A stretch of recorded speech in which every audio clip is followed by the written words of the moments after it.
Jim Munger from the Coast Guard Auxiliary prepares for an annual inspection of the fishing charter boat Nordic Venture. Go through some of the basic requirements, which are a minimum of safety requirements for boating safety. Checking those safety requirements means not overlooking anything. The bell is tested, the horn, the lights. The green starboard running light, also known as a navigation light, and there I've already checked the red light on the port side is good. Coast Guard approved Type 1, and they've got lots of life jackets, but they put the life jacket on the child, and I can lift the jacket off, but the child stays on the boat because it doesn't fit. So the life jackets have to fit people. We look forward to having Mr. Munger and his staff come down and go over our boats. And then that way we can be assured that we're following the rules. One of the new regulations required charter operators to be drug and alcohol tested, and they need the documents to prove it. There's still probably a few operators out there that aren't aware that they have to be drug tested. After the entire inspection is over, the charter boat proudly wears a new 1999 sticker. Thank you very much. Thank you. And that sticker is exactly what people who plan to board any charter boat should look for. That's the best indication that, you know, the boat has been looked at and the safety equipment's there and the operator is in compliance with all the safety regulations. Amy Degnan, KDLH News Channel 3, Duluth.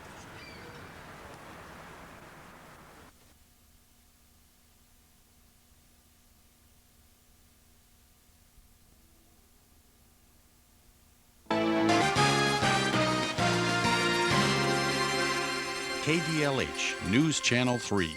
The news starts now. Coming up on News Channel 3 at 6, is something lurking in the cold waters of Lake Superior? Hear from the experts. Freezing rain and wintry conditions sting the Northland on the first day of April. Plus, outdoor lovers brace for a price increase on their favorite pastimes. An icy return to winter-like weather has the Northland bracing for a dangerous night on the roads. The books will be on display through June. Well, straight ahead, something suspicious in the rough waters of Lake Superior today. And folks down at the harbor are spouting off about it. We'll show you up next.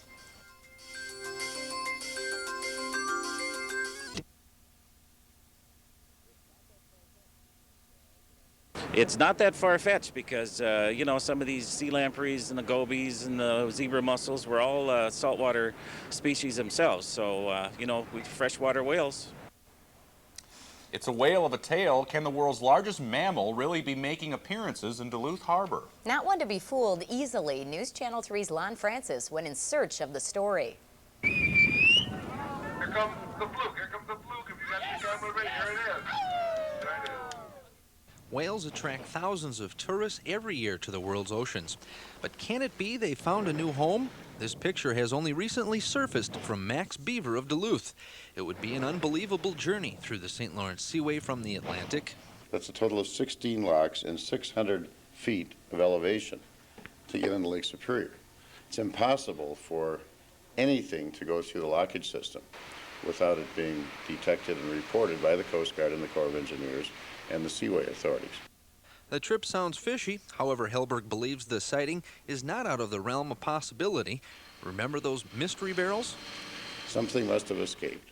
Some kind of bacteria, something got into our aquatic food system, and maybe round-nosed gobies suddenly mutated and are running amok in the harbor. Maybe there's several of them out there. We don't know. As far as I know, it's been confirmed.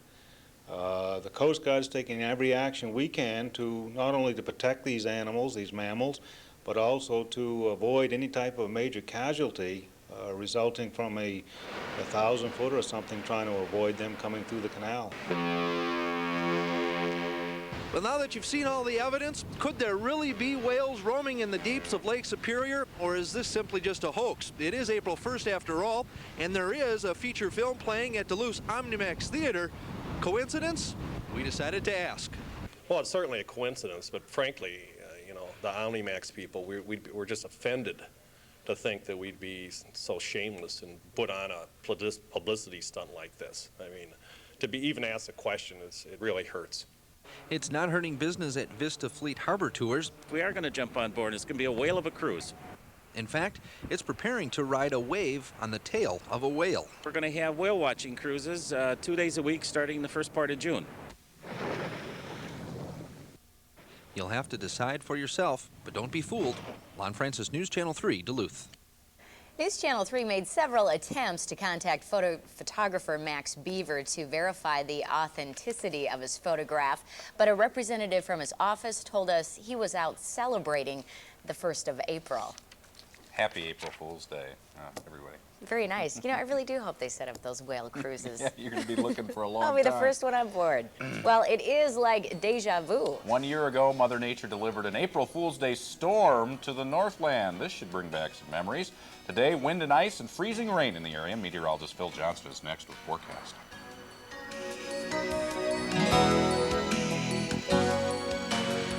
A whale of a tale tonight as reports of the world's largest mammal spouting off in the Twin Ports.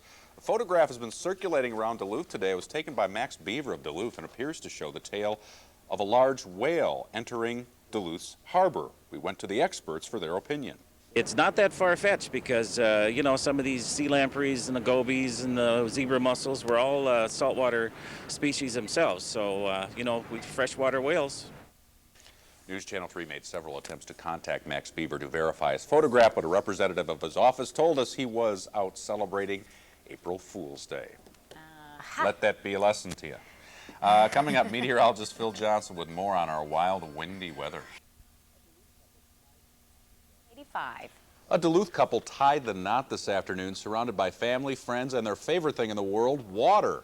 Clarence and Jody Dubord said, "I do" on board. They exchanged vows on Lake Superior aboard a U.S. Coast Guard search and rescue boat. This is only the second wedding to take place on a Coast Guard vessel in Duluth, and it's a day the couple will never forget. I never think I was going to get married, so this is what I really wanted. I didn't want anything traditional, so. Glad it wasn't rough out, so everybody wasn't getting seasick or anything. The happy couple probably won't have time to honeymoon. Clarence is a member of the U.S. Coast Guard and has been reassigned to Toledo. They'll move there at the end of the month, but smooth sailing. Yeah, it was nice to see, yes, and that the lake wasn't too rough. Can you imagine? That'd be a little tough. Well, coming up, the snow is finally gone, but it is a top priority at the deck this week. And taking cover from the storm. Why not? Check of weather. Plus, a Northland couple takes the plunge.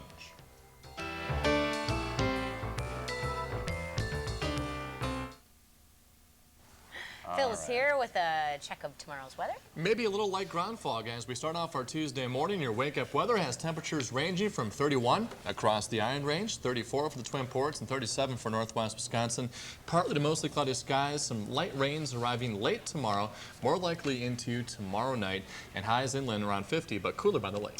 And we didn't mean to ignore the Packers, of course. You know, they went defense. They did. Cornerbacks selected with their first three choices. Antoine Edwards from Clemson was their top pick. He's scheduled in Green Bay for a press conference on Thursday. When that happens, we'll let you know all about it. All right. Thank you, Joe. Well, smooth sailing for a Duluth couple as they tied the knot on Lake Superior today. Clarence and Jody Dubord said, "I do" on board. They exchanged vows on Lake Superior aboard a U.S. Coast Guard search and rescue boat. This is only the second wedding to take place on a Coast Guard vessel in Duluth, and it's a day the couple says they will never forget. I never think I was going to get married, so this is what I really wanted. I didn't want anything traditional, so. Glad it wasn't rough out, so everybody wasn't getting seasick or anything. The happy couple probably won't have time to honeymoon. Clarence is a member of the U.S. Coast Guard and has been reassigned to Toledo. They'll move there at the end of the month. Well, the photojournalist working on that wedding story today was News Channel 3's Dave Stokes. And this weekend, Dave was awarded the Best Photography Award at Wisconsin Associated Press. Dave won for his story about the Madeline Island ferries. Congratulations to Dave and the entire photo staff. Very nice award. Did we mention that he likes boating? And he's a boating enthusiast. Captain Dave, right? Certainly an expert, and that is our time for tonight. Thanks for joining us. We do appreciate it. We'll see you back here tomorrow.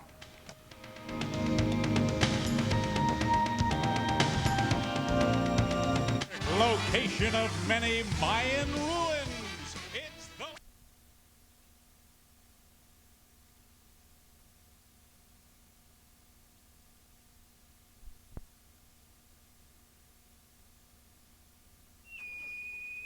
The busiest boating weekend of the year is as good a time as any to make sure we're sailing safely on our waterways. That's what the Duluth Power Squadron is doing. And our purpose is to educate the general public on safe boating practices. And they've been doing it all winter because when we're actually out on the water, it's really too late. Like this harbor here is really a business harbor. It's not a pleasure harbor, even though we pleasure boat on it. They have to know what all the buoys are and the ranges and some of the dangers, the rules of the road, the fact that you've got cold water and hypothermia. We just need to heighten that awareness ahead of time. And if your own safety isn't enough to make you want to comply, you should know there's still more at stake. That's because if you don't make sure that you're boating safely, these guys will. Tango Line Station Duluth, Roger. Channel 22. Petty Officer Cooley, he'll be your boarding officer today. The Coast Guard has found that the more crews inspect the vessels, the more prepared those vessels are for inspection. So they are going to be boarding, checking for PFTs or life vests. Use Coast Guard approval number, which has one and it's good. Plus, I want to check on it to make sure straps aren't torn, which they are not. Straps are in good condition. For fire extinguishers. It's good and serviceable. That's very good, sir. They're checking the engine room. And also make sure that when you wipe your finger across it, that it's clean of oil, because that's the last step. If it ever does backfire, it'll catch on fire. And they're checking for distress flares. Right here in this area, you don't need them, but if you go out in the lake, you need them. And you're going to want to have all of the equipment. Sir, congratulations. Thank you. Especially as it gets warmer, and we have to believe it will, we're all going to need more than our navigational know-how to make for a safe season. The most important things you can do is to make sure you have a PFD, make sure all of your gear and your boat is in good working order, good operating condition, and boat smart. Corey Miller, News Channel 3, St. Louis Bay.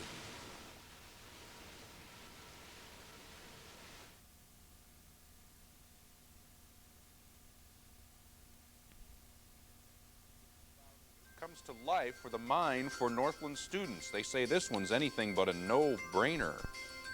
And I'm Amy Degnan, live from the 1,000-foot Pollard Tregurtha, which is scheduled to leave the Twin Ports first thing tomorrow morning. I'll tell you how the crew is getting ready. Well, it was a great day to be outside today. Next, a live report from the waterfront as the first ship of the season prepares to leave the Twin Ports.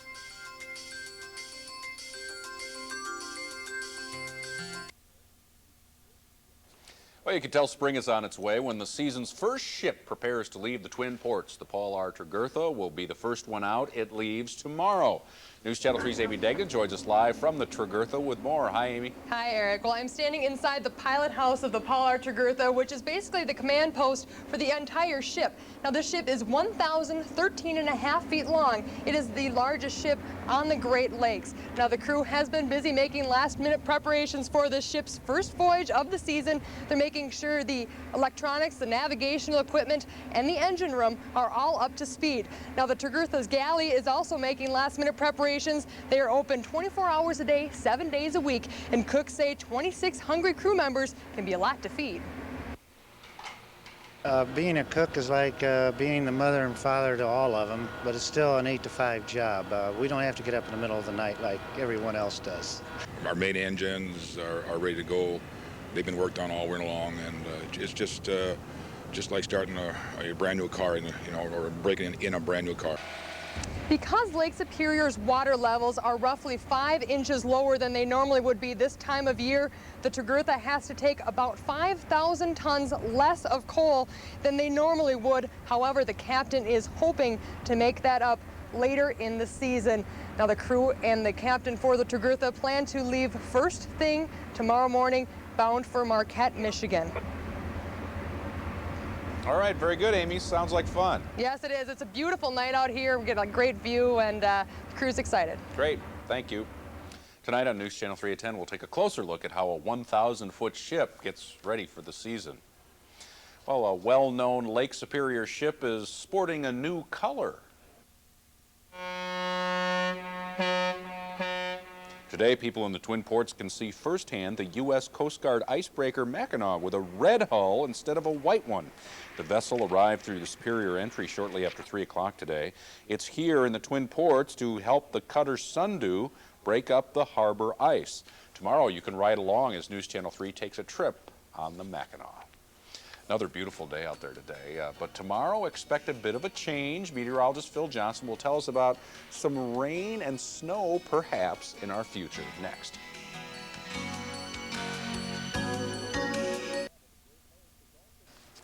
Well, the largest ship to travel the Great Lakes is also the first ship to leave the Twin Ports this season.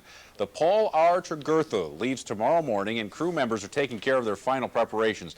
News Channel 3's Amy Degnan and photojournalist Dave Stokes go aboard as the crew gets ready for the year's first voyage. They just started dumping here. They got almost 200 tons through the system already. Yeah, okay, fine. Spring is in the air, which means shipping season is about to begin. The crew for the Paul R. Tregurtha comes on board to get ready for their first voyage of the year to Marquette, Michigan.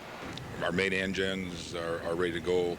They've been worked on all winter long, and it's just like starting a brand new car, or breaking in a brand new car. The crew checks all of the ship's loading equipment. I'm ready to go. I spent all my money. Electronics and navigational tools. And in the ship's galley, As far as coming aboard and checking out our ship at fit out is not the most cleanliest time to see the ship. the 3 cooks prepare for the season and for 26 hungry crew members. I think at fit out we are the best cooks there are in the whole world. Being a cook is like being the mother and father to all of them, but it's still an 8 to 5 job. We don't have to get up in the middle of the night like everyone else does. I never thought that when I visited a 1,000-footer, I would end up taking part in a pool game. This is Dick Madden's 40th season with the company. He plans to stay as long as the owner does. He's about 63 years old, and I'm just turning 60. But he plans on staying out another 10 or 12 years, so I think I will too.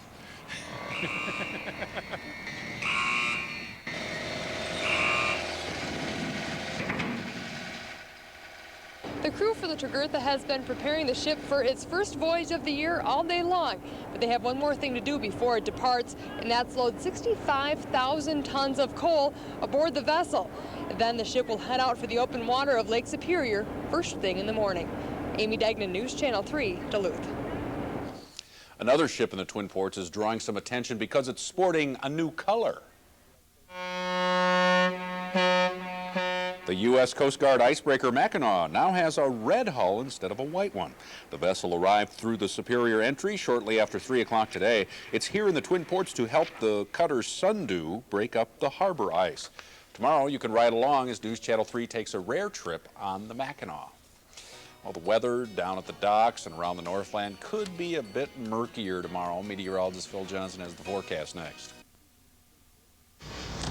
Tonight at 10, the shipping season in the Twin Ports is soon to begin. We'll take you aboard the ice cutter Mackinaw as it assists the first ship out of the harbor, and we'll look at how it keeps Great Lakes shipping traffic on an even keel. Tonight at 10, only on News Channel 3. Single digits just above zero as temperatures fall down to the lower 20s by tomorrow morning. All right, the U.S. Coast Guard's ice cutter Mackinaw helps the first ship of the season leave the Twin Ports. The Mackinaw helped clear the way for the 1,000-foot Paul R. Tregurtha. This was the first time the Mackinaw made an appearance in the harbor with a red hull. The ship is expected to be retired in about 7 years. Tonight at 10, News Channel 3 will take you on board the Mackinaw to show you just what it takes to run this ship. That'll do it for us. We're going to sail on out of here. See you back here at 10.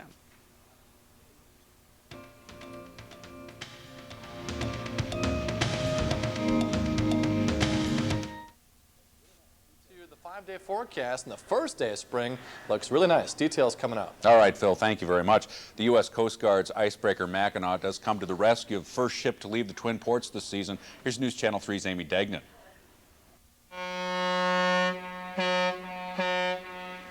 This U.S. Coast Guard icebreaker made its debut in the Twin Ports on Tuesday with a red hull. For 54 years, the Mackinaw has been white, but now its colors match the rest of the large icebreakers in the Coast Guard fleet. The red makes it more visible to see the ship in whiteout icy conditions, but some people have mixed feelings about the change. Mackinaw is really closely related with Sheboygan, Michigan, and people take a lot of pride in her there. And there's a lot of tradition that goes back with the ship, and they just like to see the color white. During its trip this time, the Mackinaw lent a helping hand to the 1,000-foot Paul R. Tregurtha. The vessel, loaded with 65,000 tons of coal, is bound for Marquette, Michigan. It ran into a little bit of trouble on its way out of the Duluth harbor. These big 1,000-footers, what their concern is not so much where they stick their bow, but they have to have room to push their stern around. And so we just cut a relief track, so someplace for the ice to go, and they do get their stern through. The Mackinaw is here to help the Sundew break up the harbor ice and to make sure the ships can make it past the lift bridge to start their season. With its 3 propellers and 6 engines with 10,000 horsepower, the Mackinaw can bust through ice that other ice-cutting ships can't. 3 or 4 foot ice without too much of a problem. So Mackinaw still, after 55 years, is still going strong. Sundew is good, but in big ice, Sundew isn't going to do anything. The Mackinaw is the largest cutter on the Great Lakes with a length of 290 feet, and it appears that retirement is drawing near. If they replace it, they really have to come out with a vessel that's, you know, a mirror image of this vessel's size and its capabilities. We're trying to maneuver the ship, sometimes through restricted waters. Left 15 degrees rudder rock. Aft shafts, powerhouse. I understand 3, 5, and 6, aft shafts, powerhouse control. Our rudder is at left 15 degrees. It takes 75 people to operate the Mackinaw, which is why they need their own mailbox. During their unique voyage, visitors of the Mackinaw got to glance at our national symbol, the bald eagle. And as the sounds of ship horns fill the harbor, it's a reminder to us that spring is on its way to the Twin Ports. With photojournalist Dave Stokes, I'm Amy Degnan for News Channel 3, the Duluth Harbor. Mackinaw is expected to be retired in about 7 years. Today, the U.S. House of Representatives passed a bill that would pay out $130 million to build its replacement. Mackinaw is scheduled to leave Duluth tomorrow morning for Thunder Bay.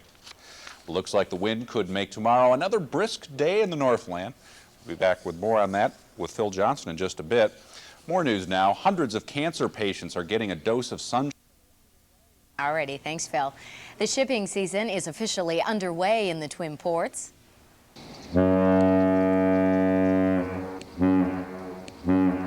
It began at 3:40 this morning with the arrival of the 1,000-foot Columbia Star. The Star was the first Duluth-bound vessel to travel through the Sioux Locks, which opened at 12:01 yesterday morning. The Star was followed by Fellowship Ogleby Norton. Well, Governor Ventura isn't laughing. Our newscast. We'll look for that. Thanks, Phil. The Twin Ports 1999 shipping season is officially underway.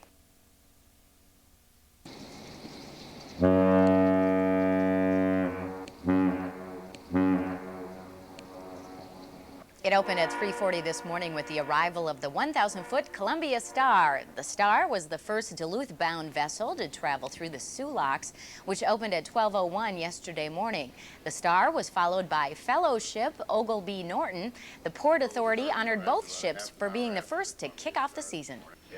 This is a plaque, Captain, to commemorate your first arrival of the 1999 season from the Port Authority. Congratulations again. Honestly, I didn't know we were going to be the first. The Columbia Star will be loaded with 60,000 tons of coal destined for Muskegon, Michigan. The Ogleby Norton is headed for St. Clair, Michigan. Well, coming up, the young strong winds were a factor in a 1,000-foot freighter running aground in the Duluth Superior Harbor, not once, but twice today. The Tregurtha got stuck carrying a full load of coal. KDLH News Channel 3's Trisha Volpe joins us live from the newsroom with that story. Trish? We're nearing the end of the shipping season, Amy, and time means money. For the Tregurtha, running aground in the Duluth Superior Harbor is a major delay. The ship was leaving the port early this morning and literally got stuck on a shoal, a shallow area caused by a buildup of material on the harbor's bottom.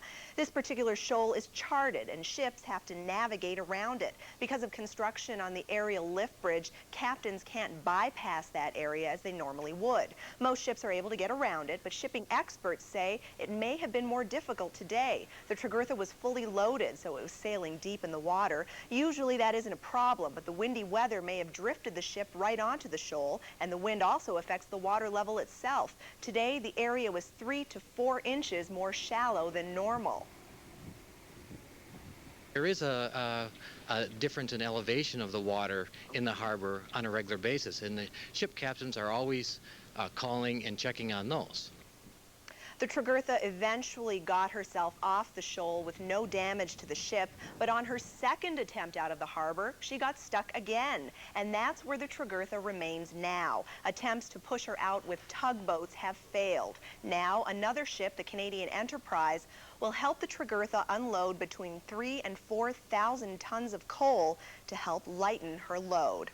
And there are many shoals located all around the Duluth Superior Harbor. Their size and shape are changing constantly. Every year, certain shoals are slated for dredging. The one that the Tregurtha sits on right now, Amy, was dredged last year, but it's also scheduled to be dredged again next year. Tricia, you've mentioned a number of factors that may have factored into what happened to the ship today, but will there be an investigation? Well, the Coast Guard, the U.S. Coast Guard is now in charge of the investigation. Once the ship returns to the port terminal, the Coast Guard officials, Coast Guard investigators will check the ship inside and out to make sure that there's no damage. And damage, of course, would likely be minimal. There wasn't any damage the first time the ship got stuck. It's minimal because it's a sandy bottom, and investigators will also look into exactly why the ship got stuck in the first place. All right, thank you very much. Tricia Volpe reporting tonight. According to the U.S. Coast Guard, 4 commercial ships have run aground in the harbor over the past 5 years. Meantime, this morning, the last ocean-going vessel left the Duluth Superior Harbor.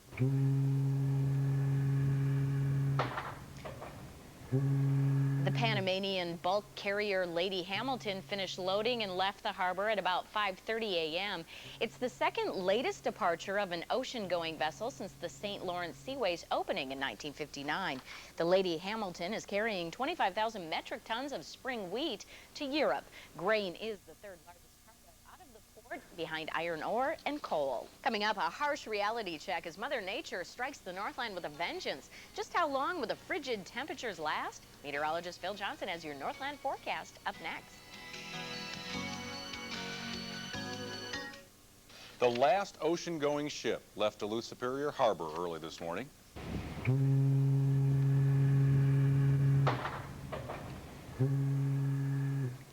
The Panamanian flag bulk carrier Lady Hamilton finished loading and left the harbor at about 5:30 this morning.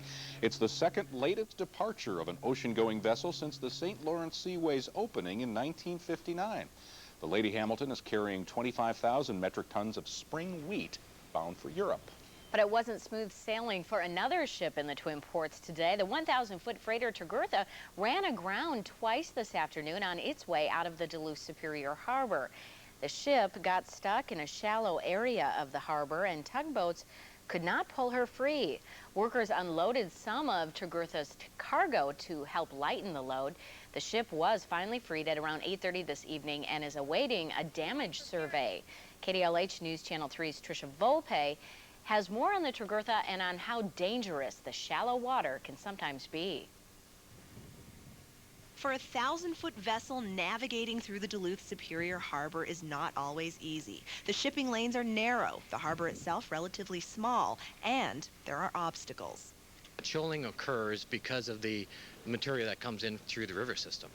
The Tregurtha tried to leave the harbor with a full load of coal and literally got stuck, not once, but twice. Occasionally we get reports that a ship has touched bottom, usually right at the beginning of the shipping season, but this is the first one where it's actually gotten stuck, where it couldn't get off by itself. Winds like these may be partially to blame for the ship's grounding. Tough conditions for a captain to navigate. Shipping experts say the Tregurtha may have drifted onto the shoal, but the wind also affects the water level itself. Today the area was 3 to 4 inches more shallow than usual. So there is a difference in elevation of the water in the harbor on a regular basis. For ships, water elevation is key, but there's usually an easier route through the harbor where the water's deeper, under the aerial lift bridge, now closed for repairs. Anytime anything changes like that, if you become familiar with navigating through the harbor, anything that's different might play into it. And the harbor is constantly changing. Shoals never stay the same in shape and size. And we do extensive hydrographic surveying on a yearly basis to help identify those areas for the shipping industry. Shallow areas in the harbor are dredged every year. Earlier this fall, the major project was to help ships get through the Superior entry. And ironically, that shoal where the Tregurtha ran aground twice, it's slated for dredging next year. With photojournalist Dave Stokes, I'm Tricia Volpe, KDLH News Channel 3. The Coast Guard is now in charge of the investigation, trying to determine exactly why the Tregurtha got stuck. Shipping officials say 4 commercial ships have run aground in the harbor over the past 5 years. I'm getting all